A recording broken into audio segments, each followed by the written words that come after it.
I hit Riz. He hits Riz. All right. Welcome to the first ever installment of Will Interviews. Today I'm here with Quincy Toomalatai. And could you just explain a little bit about what you do? Just explain what you're doing with all the styling and everything. Yeah, so I'm a stylist. I've been doing it like professionally, quote unquote, for like 2 years. 'Cause I've been doing that shit for a long time. I think it started when I was like 17, 18. My friends were like, yo, you want to like, I don't know, give me your clothes for a party, or like come to my closet and make sure like I look good type shit. And I was like, yeah, fuck it. And I've been doing that shit for like a minute. And then a couple years ago, I think like 2021 maybe, one of my homies was like a photographer, and he was like, yo, do you want to style this shoot? And I was like, I've never done that shit before, like as far as getting paid. And then I did it and went super well, you know, posted on the gram, everything, and people were like, holy shit, like you really do this. And I was like, damn, I actually can like make some money off this. So then I started doing that shit as like a career, and that's kind of where I'm at right now. I've been working too much just as of late, because a lot of my like clients and like friends and shit that were hiring me are now in LA, so I'm trying to get out there so I can get back to work. But now I'm kind of cooling for the last couple months, just fucking doing my other job and shit. But that's kind of what I do. Yeah, nice. What was the would you say that you kind of got into it on accident, or kind of were like the stylish friend that everybody was like, oh, do this, and then it kind of turned into, oh, you're the stylish friend for this guy who wants you to do this for a shoot, do this for an actual thing? I don't even know. Low key, I was fat as hell when I was little. So like, I had no. That's what I'm saying, bro. Fat kids really go up. Oh God, I had no like swag or nothing forever. And then I think I was like 16, and I was like, damn. I was like losing weight and shit, and I was like, I can like wear shit that I wasn't comfortable wearing with before, and I was like, fuck it. So I wearing some shit that like the skinny white kids were wearing, and I was like, damn, I felt hella good. And then that same point when I was like 17, 18, like a senior in high school, I kind of like found my own style. And then I was like, fuck it, I don't care what anybody thinks. Like, I'm just gonna wear whatever I want. And then I feel like that's kind of when like my friends were like, oh shit, like he actually has his own style. Like, and that's when we're like, yo, what do you think about my clothes, and like what should I get for my clothes and shit like that. And I was like, that's a lot of pressure. Like, it is. I was like, I mean, growing up in Utah is like, it's very basic. No hate to like Utah, but it's very basic, copy and paste. Like everybody, boys, girls. You know, there's like a select few people that I know, growing up, whereas like they were kind of different. And I consider myself like one of those kids, because it was like, you know, we didn't look the same as everybody else. We kind of dressed different, acted different. But that's kind of how it all started with like that. It was just like, I was doing my own shit, and my friends were like, yo, like, this is sick. Like, what does Quincy think? Yeah, like, totally. What should we do? And then it just all kind of stuck, like, from there. Do you remember because I remember for myself, because I was also a fat kid, but do you remember what the first thing you put on that was like, it changed the way you look at what you wore? It was like a first thing, like, it might have been like that, like what you were saying, the copy and paste kind of thing. But I had this pair of jogger pants. It was when jogger pants were like the thing, and I wore them to school because we had a uniform. It was just like khaki pants, but mine had the jogger bottoms, and I was like, I'd always been not confident, not really caring about it, and then I wore those, and I was like, hey, maybe I could do something with this. I think low key, like, as corny as it sounds, bro, I used to tie the flannels around my waist and shit. But it was like, it wasn't even like, I like never wore the fucking flannel. You only tied it? I did it like as a layered piece. I think that's kind of where I was like, damn, like this is where I'm dressing different. It's like people wearing flannels, you know, like as a jacket, but I never wore the goddamn flannel. You'd always, and I would just tie it around my waist. And would so, you like, wear like jackets and tie I it? would wear jackets like over it, and I would just tie the shit on my waist. And I think that's kind of like how I was, because I remember I tied around, and everybody's like, oh, that looks like a reverse skirt. Like, it was just the back was long as fuck, and they're like, I thought you were wearing a skirt. And so when I started wearing skirts and shit, because like I was like, fuck, I don't give a fuck what people think. Yeah, why not? That's kind of like, I was thinking about it, like when I I wore a skirt for like a goth party like last year, and I was thinking about it. I was like, damn, it's a big step. That's like I was like, that's damn, the next level it of really like is. really not giving a fuck. It is pretty crazy, but I was like, no, this is like the flannel days. Like I was like, I'm just doing some weird shit that like people are like, oh, it's probably so ugly, but I was like, I don't give a fuck. And then it just turns out, obviously the flannel looks fucking terrible, Yeah. but the skirt was fire, and so that's. Yeah. I think like that was kind of the piece where I was like, as shitty and corny as it is, like I said, it was like the tying the flannel around my waist was kind of like my thing for like months. Yeah, but no, I mean, you kind of have to have something like that. Like at the time it was, if you think like what year was that? Like 2016, 2015? Yeah, well, I think it was like 2016, 2017. I think it was like a sophomore going, or no, it was the summer of my sophomore year going to my junior year. But that's right around like, I remember in that specific time, it was like everybody around you wears flannels, and then like Travis Scott and Kanye are also doing flannels. You have the Pyrex one with Virgil and everything. So it's like the flannel is like, I bought one. I went to Urban Outfitters and I got a red flannel for Christmas, I think. Yeah. And I was just like, I was geeked. I was like, this with the fucking jogger pants, and I was like, yeah, it was like that. But I didn't tie it around my waist, so Bro, set yourself apart. I think the flannel that I wear is like a Young and Reckless fucking From flannel. Pakistan? I fucking find out somebody gave it to me, and I was like heavy into watching Fantasy Factory. What was that? Like Rob Dyrdek's Fantasy Factory. You ever heard about that? No, I haven't. I'm not gonna lie. Have you seen Ridiculousness? I think I've seen a little bit of it. So, I've heard of Ridiculousness. So like Rob Dyrdek, the guy that is like the host of it, Mhm. he's like a skater and shit. He used to have a show called Fantasy Factory. Mhm. Just a big ass factory. He used to do the most random shit. But his cousin, Drama, he has a company called Young and Reckless. And that's like how I was kind of put onto it. But one of my friends had it, and I'd never owned one because I was like, I don't want to fucking spend money on a flannel. I don't care. And then he's like, here, just have this. And so I like cut up the sleeves on it, and I put it on. And I was like, this fucking sucks.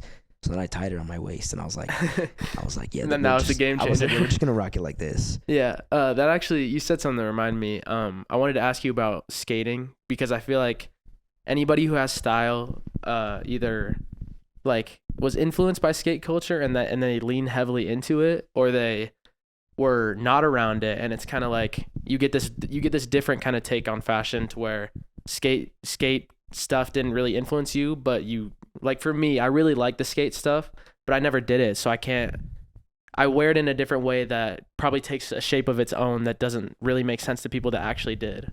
Like, did you ever skate when you were younger? Bro, again, I was like fat, so Yeah. I skated for literally probably 6 months when I was like, I don't know, like 9 or 10. Then I stopped because I just got too fat, and I was like, this is not for me. But my older brother hella skated, because he grew up in California, and so he was like around like the whole jerking culture, like skating and shit. Like that was his thing. That was not mine. I wouldn't say it really influenced me. Like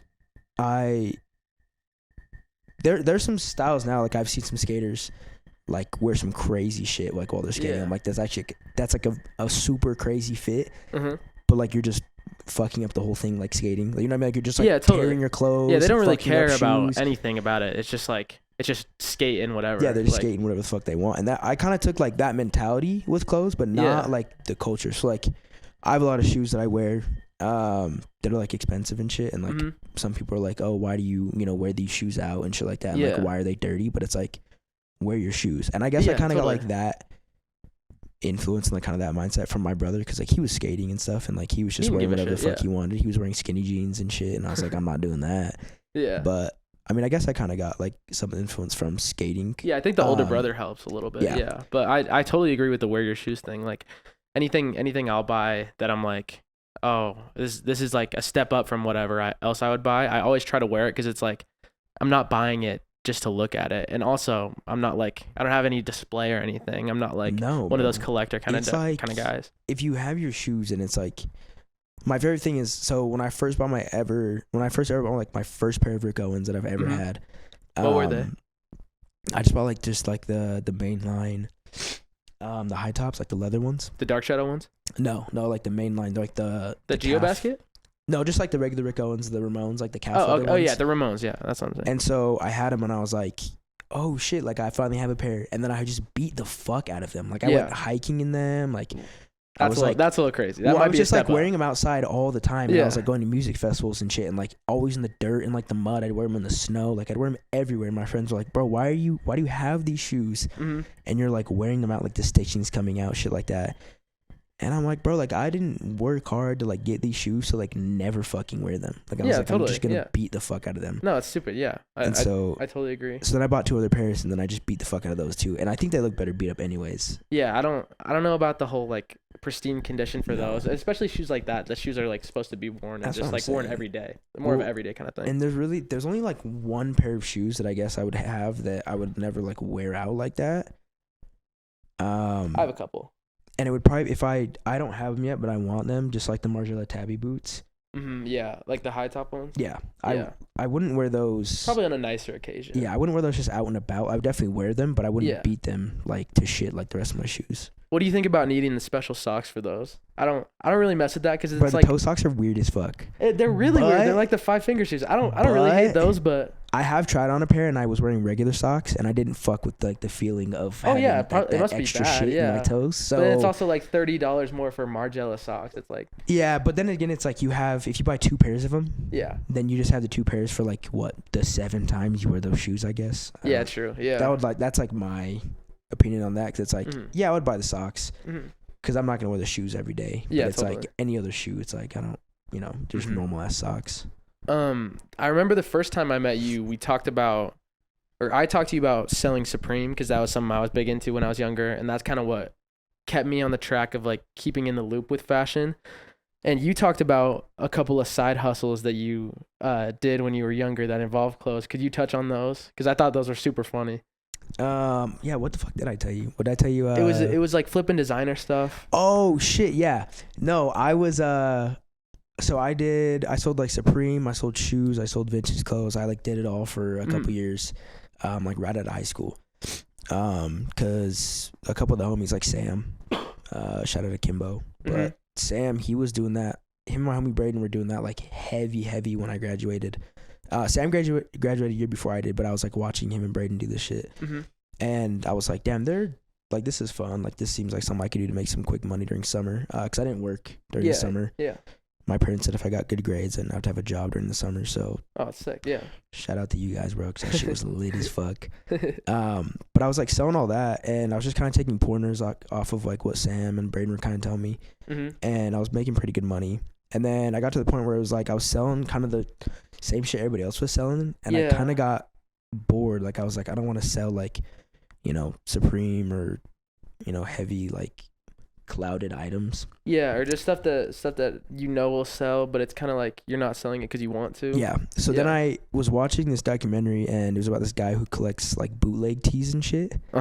And so so like I ended up coming up on a bunch of like bootleg like items, and I did some research, and it was basically like bootleg clothes are way more valued than like high end shit. Or some of them are way more valued because it's like 101. Yeah, because it's like a 1 of like a tee of like millions. Like, so let's say that you have like a Gucci tee, like just a GG. Though so many of those are made by Gucci, you know what I mean? Yeah. If you have a bootleg tee from, I don't know, like the 80s or some shit that like nobody has, it's that same tee, but it's 1 of 1. And they're in the documentary, they basically were talking about like the bootleg. I don't know, like it's like the need for the bootleg for like that 1 of 1 is so much more because it's like the demand is higher. Like and it's like everybody's seen this shirt, but they haven't seen this one like.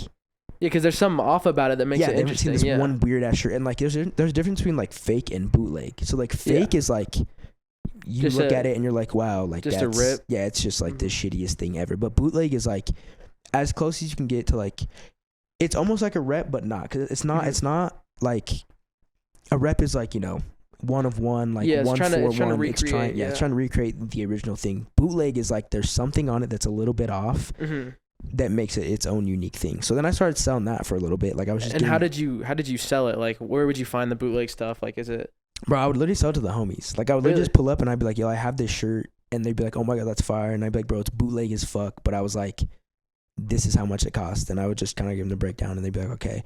You can't really sell bootleg on Grailed and shit, because they call fake. They need what I would do is I would sell on like Instagram, and like I would do like, I mean, again, I'm a fucking teenage kid. I'm right out of high school, so like Snapchat and shit. Yeah, totally. No, Snapchat's good. I've sold a couple. Bro, it low-key was fire for a while. Yeah, it low-key was tough, but I was doing that, and I would tell them like, it's a bootleg shirt or bag, and they'd be like, so it's fake, and I'd be like, well, the difference between the fake and this. But I was like, because it's bootleg, it has this thing on it, whatever. Mm-hmm. And people were like, "Oh shit, like that's kind of cool, makes it unique." Yeah, and you're not charging like I'm not charging outrageous prices, but I'm charging like enough for a one of one piece. Mm-hmm. So that's like the shit I was doing for a little bit, and the bootleg shit's funny though.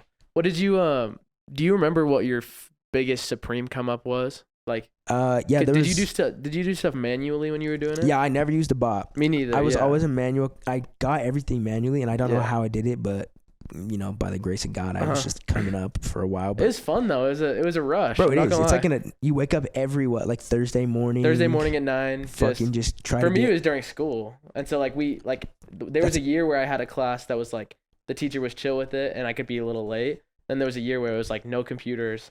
Like, you cannot do this stuff. So we had to like hide it. Back when I was in college, like when I was still in class and shit, I would just be on my laptop. I had my laptop and my phone, and I had my homie's phone. Because he was. You do all three? I would do all three at the same time. So I would just put my card in all three, and I would just get a different thing. Because this is before like you can get multiple things on the website. So I was getting like one thing I wanted on his phone, one thing I wanted on my phone, one thing I wanted like on my laptop, and I was just doing all that. And like for a while, literally all I was working for was like to get money for Supreme drops to make money like that following weekend. Yeah, because you would have to invest a little bit because it's like you're buying stuff for like $200-$300, and then and I'm like, plus the horrible Supreme shipping and all that. Bro, oh my god, dude. And I was like, I literally told myself, I was like, if I'm not making at least $200, like reselling, I wouldn't even look at the site. I wouldn't care. And so I would do hella research for like the week before. Yeah. On all of like the collabs. Follow all the accounts and shit, like Drops by Jay. Yeah, I would look at everything. Yeah. Drops by Jay, fucking Supreme Community, fucking Supreme Leaks News. Yeah, Boone. You know who Boone is? No, I don't. I'm not. He's this long haired dude on YouTube. He's like the Supreme. Oh, and Jacob Star. I know Jacob Star. I'd watch the Jacob Star videos like every the week. Two Supreme connoisseurs, bro, and I was just like looking at everything, and I was looking at like past collabs, like all this shit. So I'd buy all the stuff, and then I'd be like, "Damn, I made $300-$400. Like that's good. I'm fine." Yeah. And then it got to the point where I was like, "I want to get a bot," and then I never did because I was like, it's kind of like it's okay like a flex when you get it manually. You're like, bro, I did this shit like by myself. It's impressive because if you hear someone that's actually like cooking, and you go, oh, is he on bot or is he on manual? Yeah. And then he says manual. It's like, and then I had a friend who used to do really well on manual, and he would always do his phone, and I was always on the computer, and I didn't understand the phone. Was it just like, bro, the phone low key? Because you had autofill quicker on the phone, right? And when like the whole Face ID shit came out, that was like the perfect thing because you would literally load in, get everything you wanted, queue up, boom, boom, boom, whatever. Autofill was already on lock, and then all your card and like everything you needed was just like Face ID. Yeah. So it saved like. It probably saved like 15 seconds, but like when that came to fucking getting anything you want on Supreme, that was like make or break. But my biggest break is probably, I think, when they dropped the was that like three or 4 years ago when they dropped the Crossbox logo? Yeah, I got one of those. So I got that was a fun one. Every single one. So I got the tee, I got the long sleeve, I got... I thought you meant every color. Oh, no, I got the tee, I got the long sleeve, I got the beanie and the hoodie. Yeah, so I got the beanie and the hoodie. That was like back-to-back dubs, and then the week after, I got another box logo, and I've never owned a box logo in my life. I've never actually like kept one. I've gotten them and moved them, but... I wanted to keep one, and I was like, nah. Like, I was like, it just is not my vibe. Like, that's not my vibe. It's also like horrible quality. Like, they're really not like the best. They're not like the best hoodies. It's kind of, you're just doing it for the logo. You're just doing it for money and like the logo and shit. Yeah, did you move the Crossbox logo stuff well? Because mine, day of. Really? Day of. I had like kids, because it was like, people knew me for a while, like not like statewide and shit, but like I had a lot of homies who were like, I just know you're gonna hit, because I was hitting on like a lot of shit on Supreme. And so they came up, and as soon as that shit dropped, they were literally like, yo, like if you get a Crossbox logo, like I'm buying it for you. They're like, name your price, and like I got it. They just had mad confidence that I was gonna get it. And so when I got it, I was like, yo, like here it is, like here's my price. Yeah, that's the having the consumer base kind of advantage. Like, And you it have was, people that are ready. well, They're it was like, low key stressful too, because I was like, damn, if I don't yeah, get because if you don't get it, and I it's was also like, not guaranteed. then I just lose so much money. But Yeah. I was like, I got it, and I was like, yo, you can have this. And then I had another kid who wanted the beanie and the shirt and shit like that. So I had trouble selling mine. It took me like a year. I'm not gonna lie, because I put it up for consignment at some place, and I just put it up at high price because I was like, oh, that's a box logo. So that was right when it was going down, and so it was just like, yeah, they really dropped off. well, and that's kind of the thing that sucked too when I was doing it. Is like, yeah, like Grailed and StockX when it was kind of big and shit, and like anything else, it was nice to sell it on, but it was still like it took forever. So whenever I would sell shit, I would like to just sell to people that I knew, or like people that knew me from like or like knew of me. You know what I mean? Because then it was like, I could send a text, I can send a DM, and it was like same day it was in my house, the next day it was gone. Or it was like same day it was in my house, same day that shit was in the mail. And the in-person thing was good because, like, did you sell at school? Yeah, like I would sell when I was in high school. Well, I started like the year I graduated, so I didn't really sell in school, but I sold like all my homies that I went to school with. But you sold the people that were around your local community. Yeah. The thing is, like, when somebody doesn't know what Supreme is, it's such an anomaly to them, and they think like it's like the type of kids that would buy a box logo sticker. Like, I had this, like, they sell like spring, fall, they do 8 t-shirts on just one drop. I bought like one of them, and it was like a total brick online. I would have lost money. I sold it to this kid for like $65 and made like $20 off him because he just wanted to have the Supreme on his shirt. Like, and it said it like this big. And that's the best people to sell to because they didn't know anything about it. Well, that's kind of like, that's kind of messed up, but no, I mean, dude, it as fucked up as it sounds, like at the end of the day, like you're making money, and like it sounds like a shitty thing to say, but it's like that's how a lot of my friends were, and like even like my brothers, like I would get Supreme stuff, and they'd be like, oh my god, like you have Supreme like beanies, you have Supreme, like t-shirts and hoodies and shit like that. And they were like, how are you like getting this? And I was like, yeah, it's expensive, $180 for a hoodie is like pretty steep at that time. But then it was like, as time went on, like I would have all this old Supreme shit, and I would just give it to my brothers, and they would go to school and like rock it, and their friends would be like, wait, what is this? Like, I've never heard of Supreme. Especially younger kids too. And they would be like, yo, like this is what it is, blah blah. And then it was like, I remember I gave my brother like just a Supreme tee that I had from a couple summers ago, and it was just like faded and old, and I just didn't fit me anymore. So I gave it to him. He worked to school, and his friends were like, yo, like how the fuck did you get this, blah blah blah blah. And then it was like his homies were like at my crib, like asking me, like, asking you for it, because they were just like, do you have any more like Supreme stuff? Like, we want to wear Supreme, and it was just cool because it was like, damn, like a lot of kids who thought they couldn't get it kind of have access to get it. Yeah, totally. When it's really like not that hard to get, it's just kind of like, you just gotta know about it. It's just like you just gotta understand it. And like taking the punch in the gut with like spending that kind of money kind of sucks sometimes. Yeah, but it's the first time I ever spent $45 on a t-shirt was Supreme, and I was just like, you kind of just gotta tank it. Well, and then it comes to, it's like when you have all that shit over time, it's like I would give it to him for free because I was like, bro, I had this shit for 3 years and I never wore it. Like, you can just take it. Like, my closet's getting kind of big, and it was just cool to see like their face light up, and they'd be like, oh my god, like I got a Supreme tee, I got a Supreme hoodie, and like that kind of is what kicked all that shit into like first gear, was when like I would see like people I knew get happy over stuff. So then it was like, I wasn't like overselling homies, wasn't being like a piece of shit. I was like having fair deals, and like fair, it would even be like, oh, you buy me lunch, like I'll take off the shipping of your shirt or something like that. So it was just cool like that, just be like a nice person, because I've dealt with so many pieces of shit, like on Grailed and like in person. I had a guy try to he tried to finagle the whole system. He tried to send it back to me after he had gotten it, but they wouldn't, like, not on a refund, but just like send it back. And it was like, I had to go to the company to resolve it. It was recently. It actually made me like stop selling for a little bit, because I was so done with dealing with this guy. I was like, dude, I don't want to do this anymore. But yeah, I think it is good to just like, because I've cut people deals, and that gets you in more places, whether like you want to or not. It's not even like you're doing it to get somewhere. It's just like you're being nice, and that it takes you places. Yeah, and it makes you like more personable. Yeah, totally. It makes people want to be around you and want to buy from you. And that's kind of how like all my rates and stuff now with like work and shit. Like that's kind of how a lot of people said like, oh, we like working with you because like you don't charge up the ass like super expensive rates. Yeah.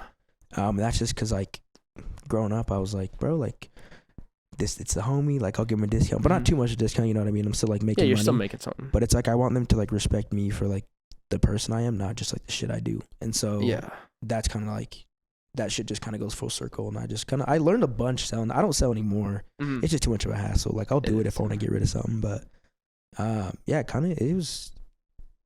kind of just like trained my brain for like shit that I do now. I don't know how, but like it just magically did it. And it gives you a good gauge of like how much clothes cost and just how much you can buy and sell for, because it gives you like you know if you're getting a good deal or not. Yeah. Just innately, you don't even have to think about it at a certain point too. Yeah, that's what I feel. And that's just kind of how like my knowledge of like I don't know every single brand on the planet Earth. Obviously, not. No, nobody does.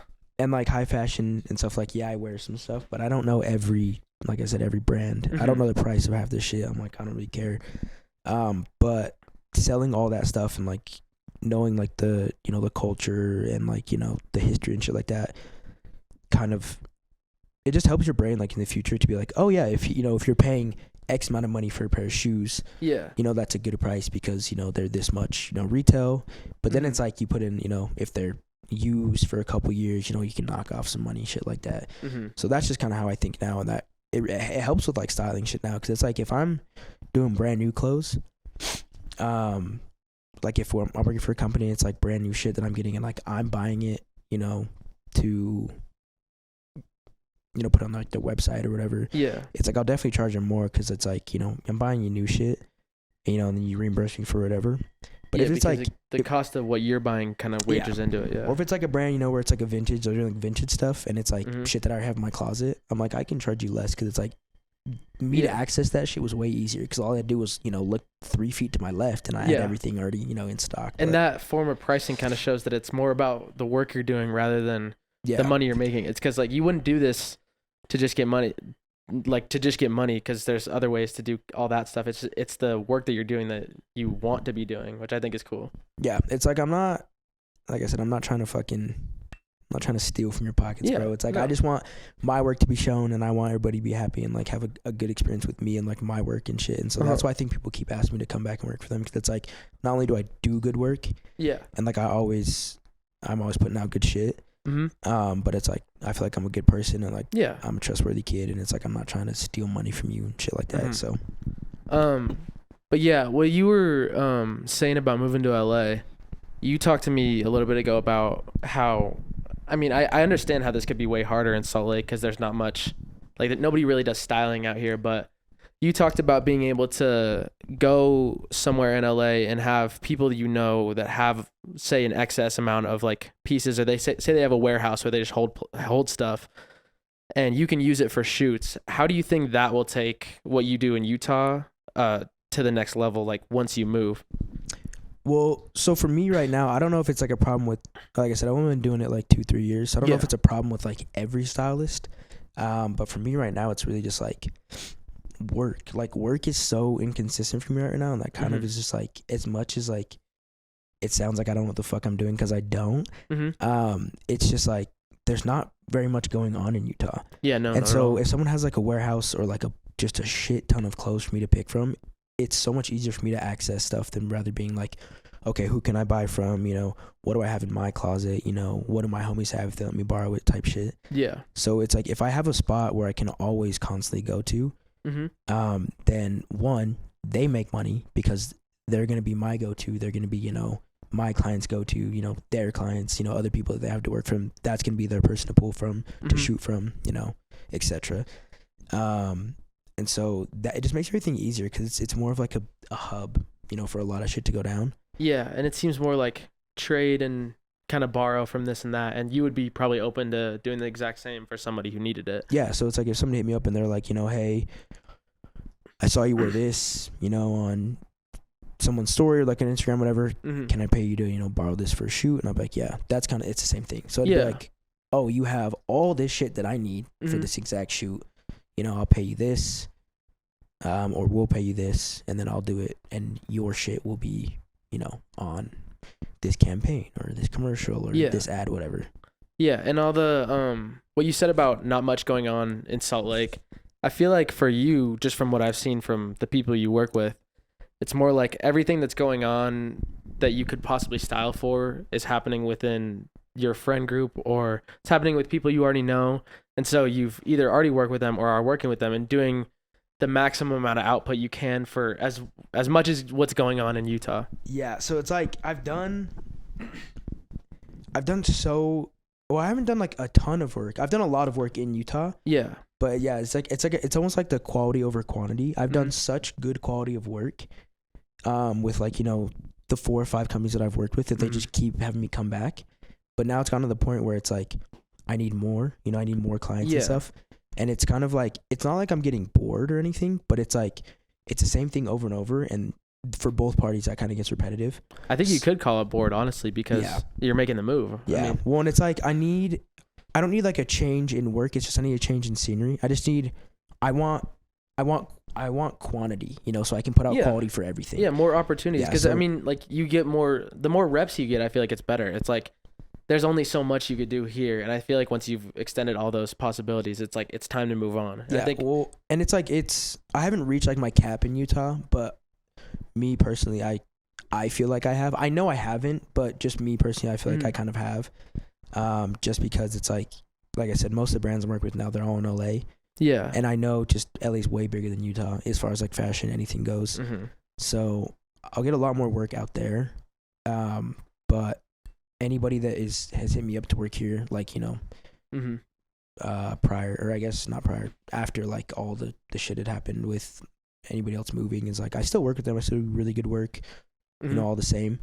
It's just like, I'm a little bit greedy. I kind of want more money. I want bigger brands to work with, so I just want a little more money so I can make this an actual career instead of like it makes more somewhat sense. Of like a side hustle. You know what I mean? Yeah, it's just it's like the passion project turning into what you want to do full time. But it's like, exactly, you could take it full time, or you could try and succeed more likely to take it full time in LA, which sounds like what's going on. Would you explain a little bit about? Because I looked at your website before this just to do a little bit of research, but I see you're always in this place called Studio 11, and I don't really understand what it is from like an outside perspective, because it's like, it seems, because I see you and all your friends like up in there working, doing whatever, doing shoots, but it just seems like kind of fun projects sometimes. So Studio 11, it's like a photo studio. Well, they do a bunch of shit there, but it's a studio they have in Salt Lake, and it's owned by a guy named Michael Ori. He's a photographer, and he worked with one of my cousins for a film that she was shooting like way back when. And so that's how she kind of got the in with him. And then her intern, who's like a family friend of ours, Sammy Joe, she became kind of like not the head, but kind of like the creative director, and like was kind of running the studio for a while, like for him, like with his help and shit. And so when we started shooting places, it was kind of the same thing of like, we need a place, you know, for clothes and like a place to shoot. Studio 11 was like the place. Like, yeah, you need a studio, you know, you hit up Sammy Joe, you know, I need a spot for, she can get you in. Yeah, I need a spot for like, you know, this day, this time. I need a studio, you know, big ass psych wall set, whatever. And she got you back. She's the homie. I love her, bro. She's the dog. But I started working with them because me, Sammy Joe, and my cousin, we all sat down, and Sammy Joe was like, I want you to like work with Studio 11 more. Like, we want a stylist. We want, you know, some more kind of high end, top tier shoots.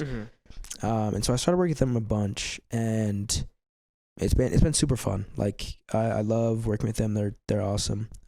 Shit always goes smooth. Me and Sammy Joe have like this weird thing where she tells me like what I need to do for the shoot and like what the idea is, and then I just don't text her. And she just believes in me and like has faith, and so I usually like, so you just hear it and just and so like I just don't show up until like the day of or the night before, and she's like, I just know you're gonna kill it. Like, I just have so much faith and I trust you with like that, and that's awesome. And that's just a good thing for me too, because it's like, it's giving me confidence in like the work that I'm doing, and it's like I actually know what I'm doing, and like I have a good sense about this shit. I'm not just winging it, kind of being like, this looks okay. There's not like stakes put on you to be like, okay, you better perform. It's just like kind of unspoken. It's just an unspoken amount of trust that you guys seem to have. It's just like, she always knows that I'm gonna do the best quality work. And like, same thing with Michael. Michael was every time I see him, he's like, you always kill it. Like, another successful shoot. And like, every time I see him in the studio, he's like, oh, you're back. I know whatever you have in store is gonna be crazy as hell. And I think that's that's like a sick thing. Yeah, it sounds like a good environment, honestly. Yeah, it's awesome. I love it. But I haven't worked with them too much too, because I mean I've been gone for a while. I've been kind of in and out of LA for the last like 2 months. In Mexico. So, yeah, and I was in Mexico. I was on a cruise. That shit was fun.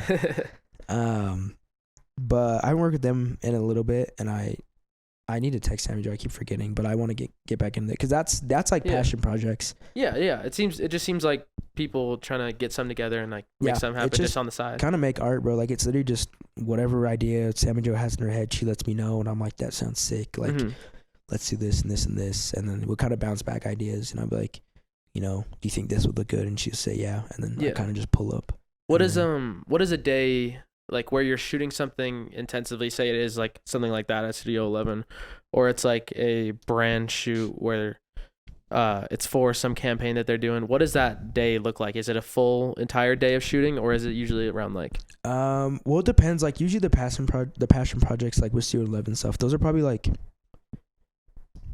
I think the longest one I had with them was like 7 hours. Like I was just there kind of making sure. But we had a bunch of stuff going on, so I was there for like 7 hours. But usually it's probably like 3 or 4 hours, and it literally it's just like, that's why I love styling so much, because it's like the pressure on me is to, you know, put clothes on, make them look good, you know, fix anything, make sure everything's right in the shot, whether it's like hair, you know, clothes, whatever.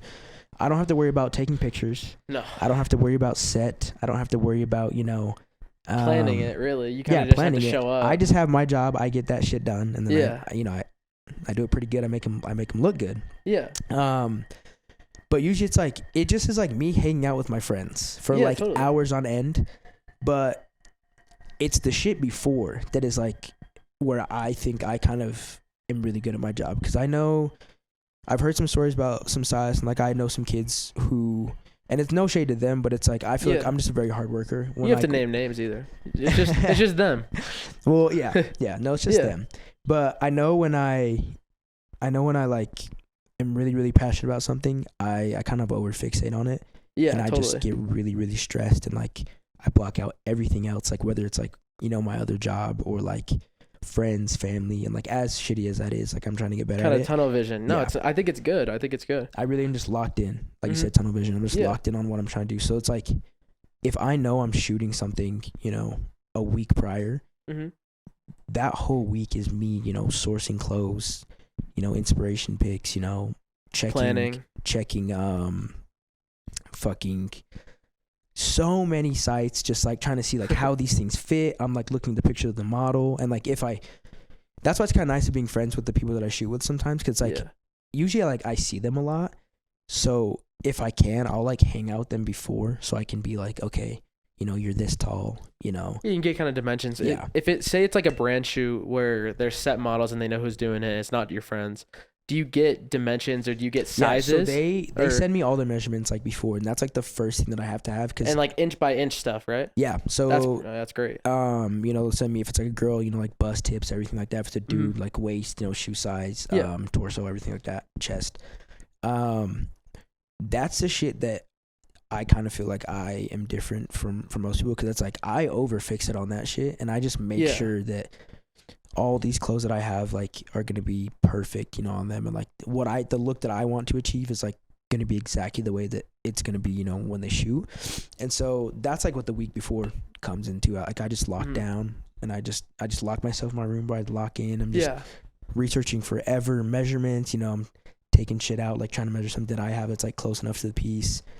It just sounds like that week before and that planning is kind of why you do it, because the way you talk about that, it's just I could sense that like you said, the over fixating kind of thing and the attention to detail. It's just like that's the planning for it. That's like what you quote unquote like the practice, and then it seems like the shoot is just like when you can just go off and just have fun, because it seems like the shoot days are the more fun days. It's like, just like a fun, it's like a relaxing, because like all the hard work I already did, it was like, you know, a week or two before. So now it's like I have the plan, I executed the plan, like the clothes are on, like totally, shit's going good, and I can just, you know, hang out with my friends, hang out with whoever, you know, is hiring me, and just have fun and like be there.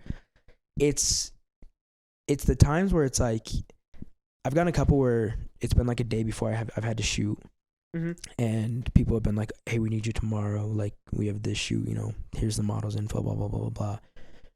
And I procrastinate like a lot. This is the one thing I really don't procrastinate with because like I said, I care about it so much. You put it ahead of other stuff. Yeah, but it's like when I was in high school, bro, or like even in college, homework. Everybody does that, yeah. Everybody was procrastinating. The last minute stuff is like the shit that kind of like takes me over the edge because it's like I need at least 3 days to kind of like get shit going. When I have like less than 24 hours to like do a project the next day, I'm like losing my mind. But I feel like some of my best work that I've had has been like the super hours. Like last minute shoots. Yeah. Because I've like tried to lock in, for I just won't sleep. I'll go to bed at like 4 a.m, wake up, go to the shoot. Yeah. Some I've seen with that kind of thing is that like if it's something you care about or something that you're doing that might not like make sense on paper, but it's just you're doing it because you have this feeling that you're good at it. Sometimes when the instincts takes over, it like you kind of black out and it's just like you do even better than you thought you would, or you do better, you exceed like maybe some of your work, like you said, that you've been planning for a week. Because like maybe you overthink it in that week, but like when it's on the time, like right on the dot, it like might be better. And it's almost like a switch, like flips in my brain. Yeah. So it's like and that kind of is like that does make sense because the ones that I've prepared for like weeks and weeks and weeks, I'll even get to the shoot sometimes and I'll be like, damn, like I wish I could have done this instead. Yeah. Because I'll overthink it. So the last minute ones, as much as I hate them, like I said, some of my best work has been from those. Yeah. And I think it is just that, like, I'm like, boom, I have to get this. Here's these ideas. And I'll just kind of get everything and just go. You can't really fuck around. Yeah. No, you can't. But I think it's funny because it's the last minute shoot I did, I showed up and I had like 4 outfits ready and they only used like one of them. Mm-hmm. And I was like, damn, like maybe I didn't have to work this hard to do like these, 4 outfits for this one, they only need one. Yeah.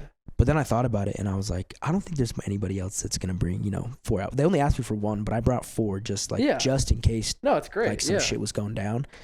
And it was actually Studio 11 and I sat down and Michael was talking to me and he was like, bro, like I just respect like your work ethic and like the shit you put out because it's always, he was like, I know when you walk in the room, like you mean business. Like sure, like you're funny, goofy, like doing whatever. But he's like, I know when I'm working with you, like it's always business and like it's gonna be good. Yeah, and like you said, what you were talking about, about the aspects of your styling that differentiate you. It's like that kind of stuff that you didn't even think twice. It was just like, yeah, I'm gonna bring 4. It's not. It's like second nature. Well, yeah. And putting clothes on anybody is super easy. Like the premise of a stylist, like I've talked to some homies, like some people I know, and they'd be like, oh, like it doesn't seem like that hard of a job. Mm-hmm. Just put clothes on people. It's just they don't know the back end shit. Yeah. So like the fact that it's the preparation, like we were talking about. The fact that I get to talk to somebody about like the back end, like prep and shit is cool because like nobody really knows kind of like. Yeah, you don't see it. You just see the picture. Yeah, you just see like the clothes, the stuff I put on. Yeah, which is cool, but it's also like the thing I like about a styled shoot is that like with the one you did with the golf for the Pit Viper one, like the golf shoot, it's like you could see the photographer had something in mind with the guy screaming. Yeah. And that's like my favorite picture of all the ones that you've done. Yeah, that was my first ever shoot I did. That was the one that I was like, damn, I can do this. You can do this. They brought you on and they were like, yeah, do it.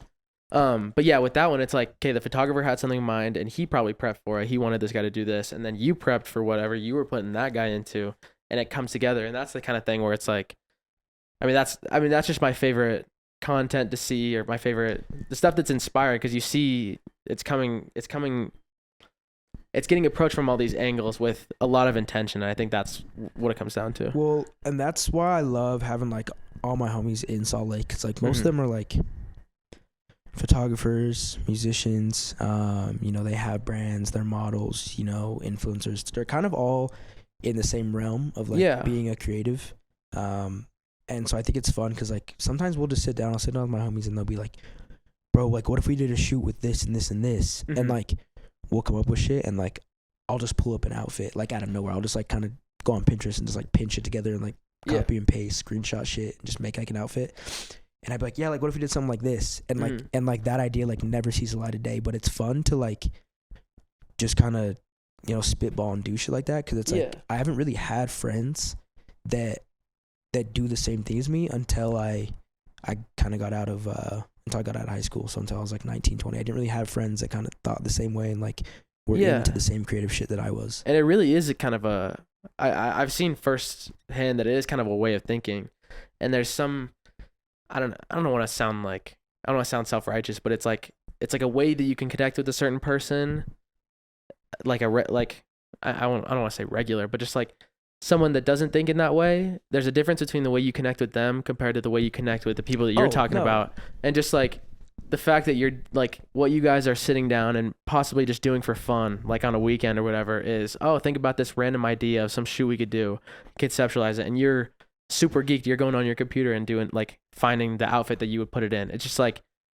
that's the kind of thing that, like you said, you can't really do unless you have those kind of creative friends. Yeah. And I think that's like, from what I've seen from how it's benefited you, I think that's only played to your favor.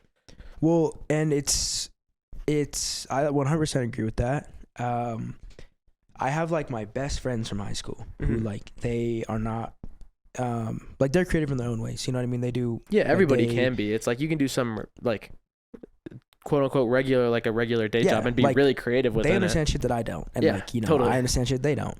But it's like they're into clothes. Like they are also they didn't really sell clothes, but you know, they bought Supreme and stuff. They weren't really hype beasts, but you know, they bought They care about what they wear. They care about what they wear for sure. And it's like, you know, they don't do photography, they're not models, you know, but they're still like my ride or dies are my dogs for life.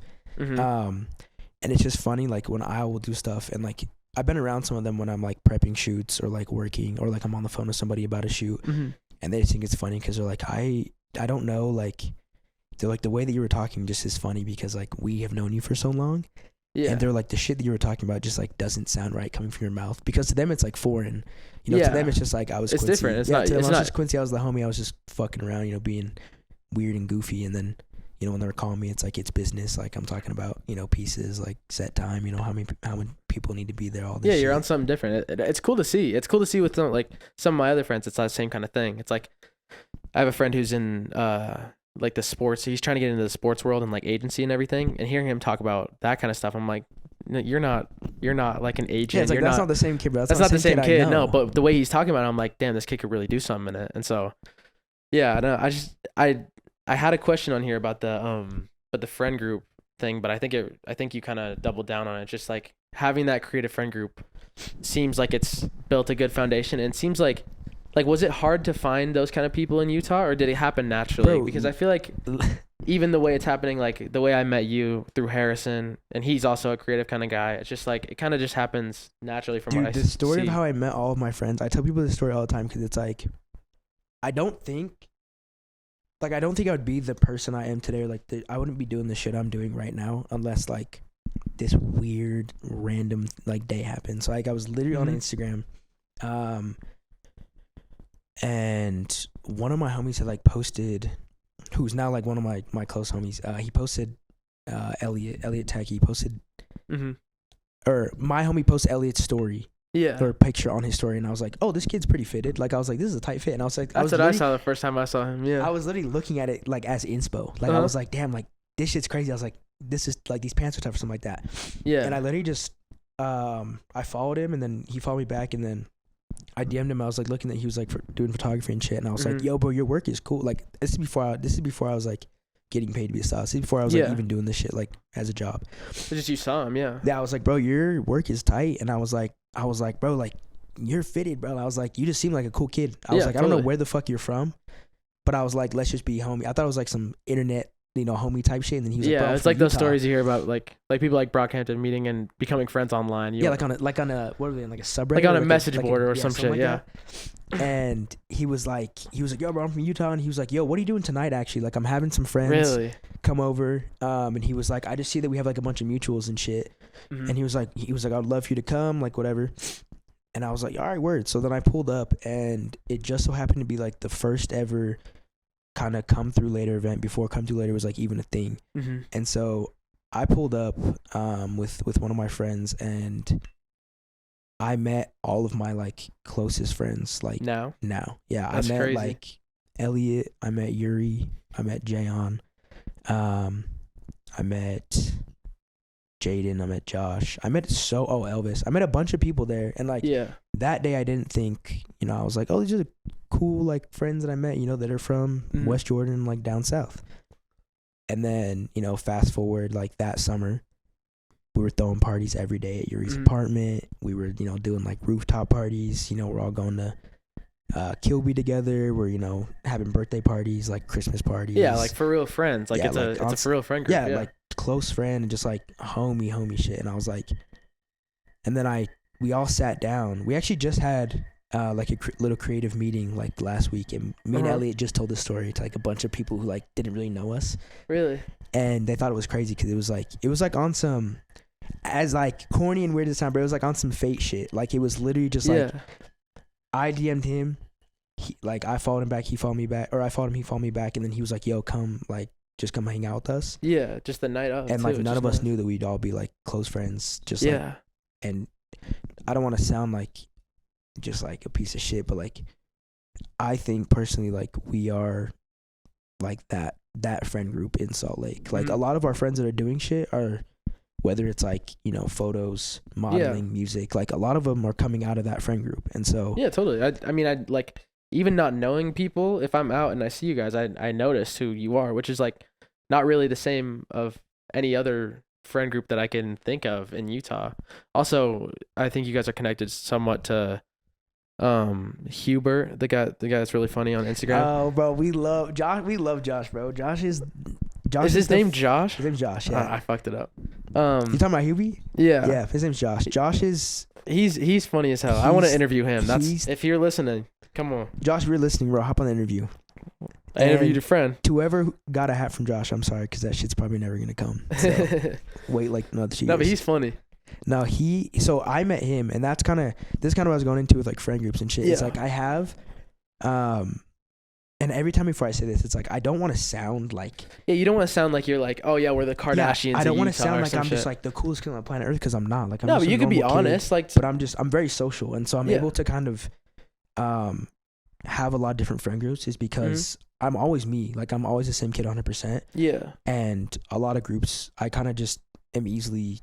A lot of people kind of gravitate to me easily because I'm a very easy person to talk to. I'm very people sociable. Admire the not changing around. Yeah, and it's like I'm never fake, and if something's wrong, like I'll speak my mind 100%. Yeah. So I have a bunch of different friend groups, and like I met Josh through one of my homies, Ed. Ed is my dog, bro. Shout out to Ed for life.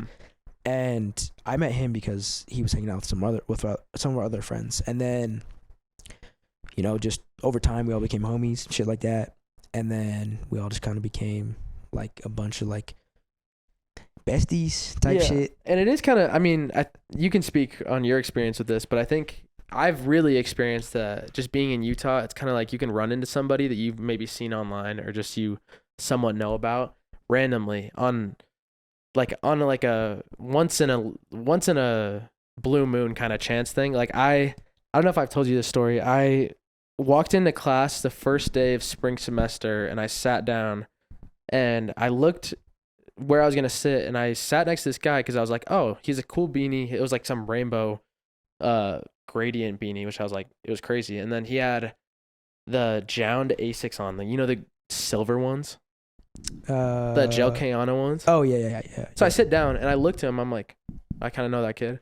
And then he turns again and he's like, he notices me, I think, because I'd sent him a message, but it was Porter from Akimbo, just on the first time I'd ever walked into that class. And so I met him that day, talked throughout the whole semester. We did our group project together. It was a design class. It was funny. It was on transportation.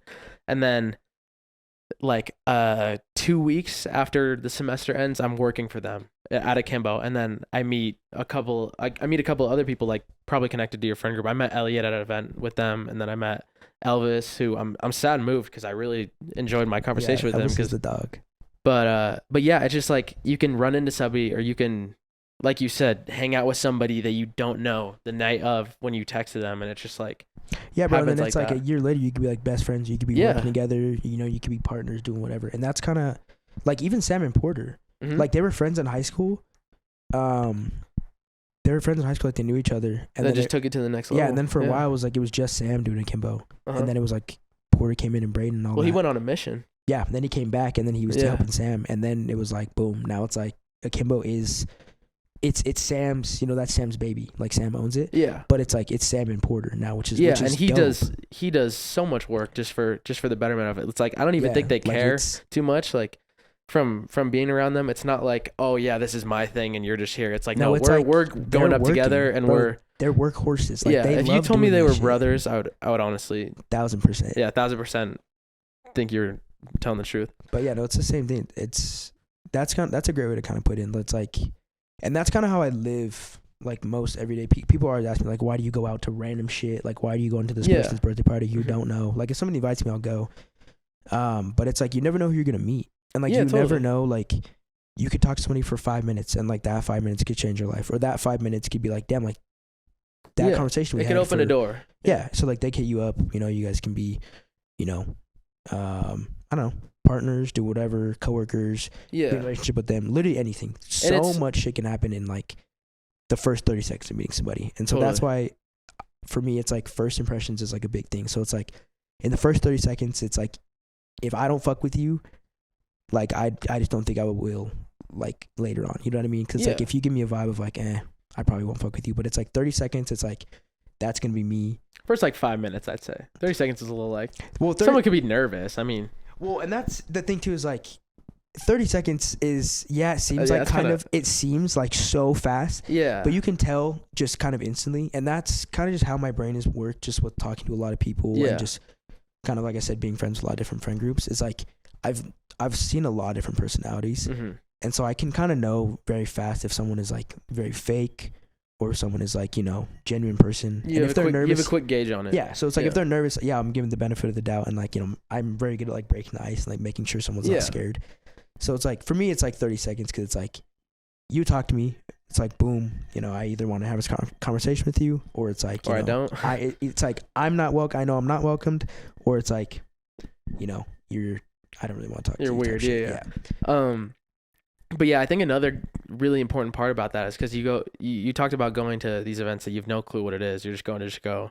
And I think it's cool in the way that you do it. And I think that's the way it should be done, because I see a lot of people try to force it and force themselves into like this is like an event where we meet people, and that's like what everybody's doing. And it just seems like there's this outward pressure of like having to do something. It's like, you're going and say, like you said, you're a social person, so you probably won't do this, but say you just don't talk to anybody and just have a fun time that night. It doesn't really matter. Bro, but say you do, you have the possibility of naturally opening a door. It's not like there's no artificial kind of nature to it. And I think that's something you can get in Utah, maybe more than somewhere else, maybe more than somewhere like LA too, because it is more transactional out there. Well, there's been times like, usually when I pull up anywhere, I usually like go by myself, and that's just like, I know like my friends are going to be there. So it's like, I'll just pull up, hang out with the homies, whatever. But it's like, sometimes I'll just go to places and just be like, I'll know one person. And like, if they're not there, then I kind of have to be like, all right, whatever. Like, you know, I'm here to meet anybody at this point. But sometimes I'll pull up places and like, I'll just be there like by myself. Like, solo mission. Yeah. Like, I'll just sit there sometimes for like a couple hours. Like, I'll just sit, you know, on my phone, like, as much as like I'm a social person, like everybody has a social battery, and like that shit will die sometimes. So sometimes like I'll just pull up, and it will just be to kind of like get away from shit. Like if I'm in the crib too long, like I'll just be like, I'll just go out somewhere. Yeah. And like go with a couple of my homies, and like we'll just fucking sit and talk. Or like sometimes I'll just go to a random, you know, event and just, you know, talk to somebody and just kind of be, you know, myself for like that and there's whole something day. too talking to random people too, because it's just like, even if it doesn't go anywhere, it's just still. It's a change of scenery, like you're saying. Yeah. It just switches it up. It's like a fun, keeps it fresh. Yeah, it's just a fun thing to do. And it's like a good conversation, like never hurts anybody. So like getting into a good conversation just never is like never a bad thing. So yeah, totally. I think we've been going for a while, so I want to end it off with one more thing. I probably want to end every episode with something like this, but what is something currently? It could be a person, an artist, or like even just something in your day-to-day life. What is something that currently is inspirational to you and you feel like inspires whatever you're doing?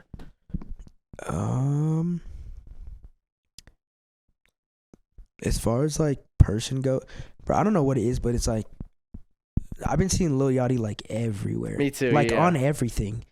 I was honestly thinking you were gonna say him. Yeah, and I keep looking at like the shit he wears and just like shit he says, because like he's a funny motherfucker. But yeah, like, he's funny. Yeah, and the music's good. Yeah, and the outfits are good. And like when I saw him at Flogna, like I was like, damn, like he's like I knew he was like a genuine dude, but he was like funny, like on his. Did you stay the whole time? Yeah. How close are you? I was far as hell back. Okay, I was good. far as hell back, but we were close and we couldn't we literally couldn't breathe in the first couple songs, so we left. Yeah. No, I definitely was in the back because I was like, I want to actually watch this and enjoy it. Yeah, it was cool, and he played the new song, the unreleased one. Yeah, but keep going. It was tight, but I've been seeing a lot of his clothes and just the way he acts and how people act around him, and I was like, damn, that's my twin. That's my twin for real. Yeah, yeah. It's our style is. It's not similar, but you can tell he's very out of the box. He doesn't give a fuck what people think, and that's kind of what I do when I wear anything that I wear, anything that I style is I think it looks good. We're gonna wear this, and it's it's fashion's art, so it's I'm just making sure people are seeing my art every day, and I can tell he kind of has that same vibe. He just doesn't really care. He wears whatever he wants. Yeah. He kind of just says whatever he wants to. He's just a funny dude, nice guy. That's kind of who's been inspiring me as of late as far as fashion or even just kind of lifestyle goes. Yeah. But I think definitely is I've been really trying to spend time with my family more because I definitely I don't hang out with them enough, and I know I don't. And there's a certain type of thing you can feed off of when you spend time with your family that it just makes you feel good in general, and then that can flow into everything else. Yeah, it's something you don't get from making money, hanging out with friends, doing whatever. There's a different kind of fun and peace, just hanging out with your family. Yeah, that's a good way to put it. So I've been trying to hang out with them way, way more, and I have been, so it's been dope. But then it's also I'm trying to find that balance between friends and family. Yeah. Because sometimes I'll be with my family, a lot, and then I'll be like, damn, I want to hang out with my homies. But then I'll hang out with my homies too much, and I'll be I miss my family. So I've been trying to work on that friends and family life balance, with work, especially with work and everything else too. I would just say life balance in general, because it's everything flowed into what you do in a day, and it's sometimes I wake up and I'm like, okay, I have 5 different things that I have to balance, and then I have to do 5 different things within that amount of time. So it's just I don't know, but I like that feeling, is because all of them I feel that I touch on is family, yes, I want to do that. Friends, yes, I want to do that. Okay, creative thing that I want to do. Of course I want to do that. And then, is that how you're feeling on the day-to-day? Is that it's, exciting? Yeah, there are some days where I'm definitely just damn, I'm working too much, or, I'm not working enough. But I think as far as right now, life is, super good. Of course, everybody has, their down days. Yeah, you have off days, but just overall, it's exciting, life it seems. Life is exciting. It's fun as fuck right now. Mm-hmm. But as far as passion, obviously it's like I said, clothes is yachty, spending time with family. But definitely what I've been learning too is what I'm starting to get more passionate about is spending time by myself. Yeah. Because I'm always around people and I always want to be around people. I'm kind of getting in the headspace of I want to be more alone.